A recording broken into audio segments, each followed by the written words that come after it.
Morning guys, here we are going to pour out this 28 by 32 pole barn today.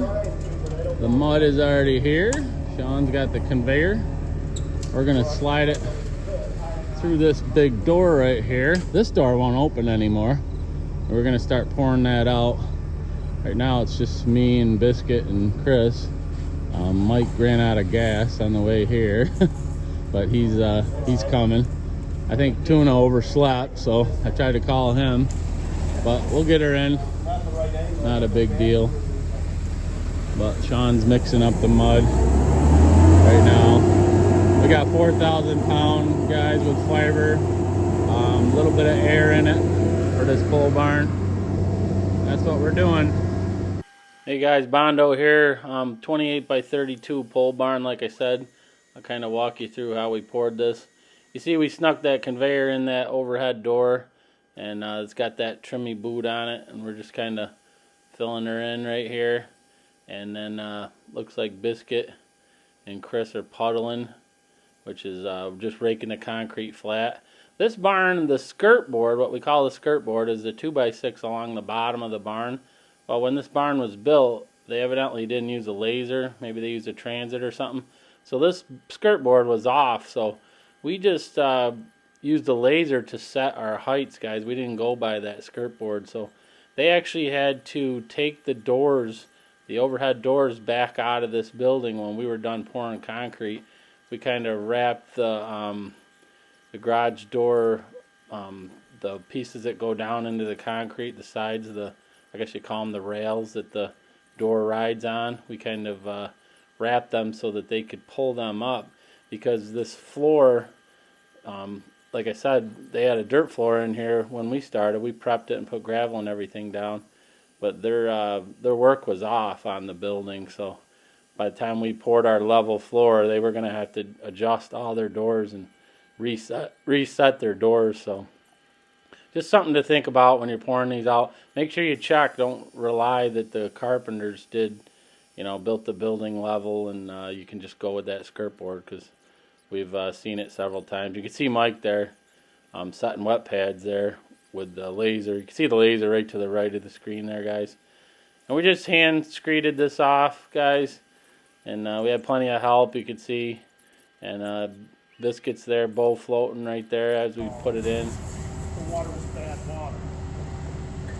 Let's see what down that pond you tried to make alcohol. Was that water? We got the first truck empty, guys. That's a conveyor. We're gonna run the front loader. Sean's just washing his shooting stuff out. And we got Dwight's out there. Got the front loader. He's mixing up his slump, getting it ready for us. He's got all his chutes on. He's staying ahead of us, so that's good.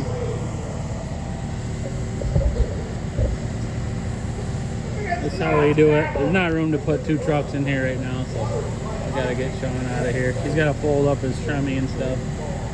Then we'll finish her up. Stay tuned. Big Biscuit's floating her off right there. He's got her all looking good. That back half looks nice.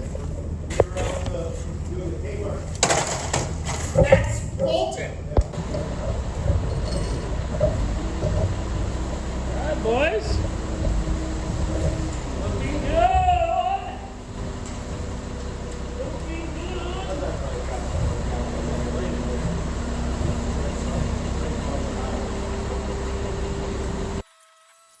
So you can see Tuna there, guys, in the orange shirt. He's got that hook in his hand, and he's pulling up the wire mesh into the concrete. So that's what he's doing, if you pay attention. And like I said, we're using the laser to set wet pads along the edge. We take our screed stick and we go along those wet pads that we make, and we flatten it out. Then we hand mag it. You can see putting a wet pad in right there. And that's just getting everything level. We use those wet pads. That's how we did it. Mike and Chris just put that wet pad in right there. And we're able to get the front loader in here, guys. We got rid of the conveyor, like I said earlier there. We just used the conveyor for the deep spot. We dumped that first load, and then you could pull in with this nice front loader with all the chutes on. It worked out good. You can see Big Biscuit. He's trying to stay ahead, so you want to get it both loaded before you get ahead of yourself so you're not walking through the concrete. Okay guys, so you see we're just going to finish her up here. Just pouring it in out of the front loader. Able to get that right in there nice. And you can see Mike's magging along the edge.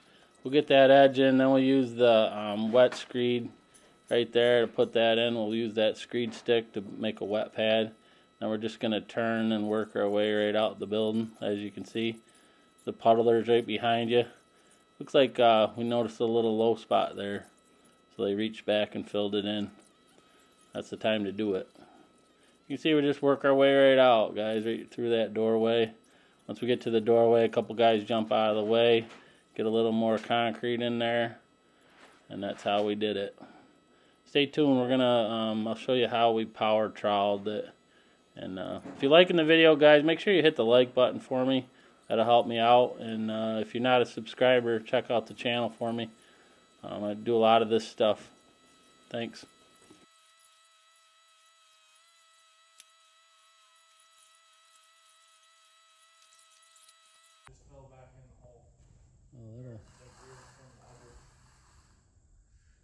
I wouldn't leave it.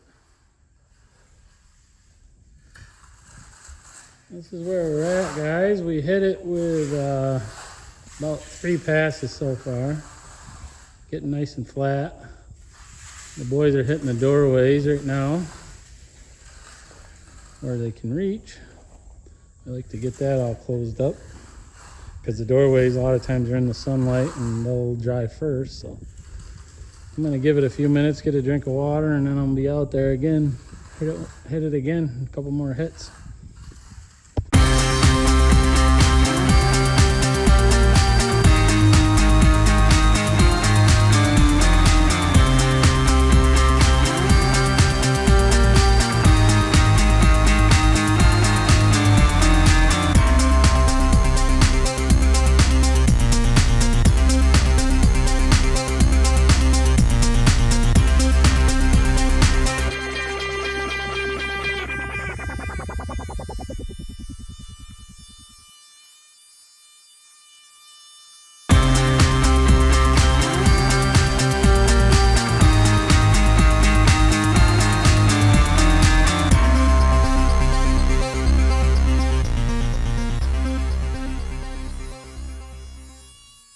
Man, and I need you.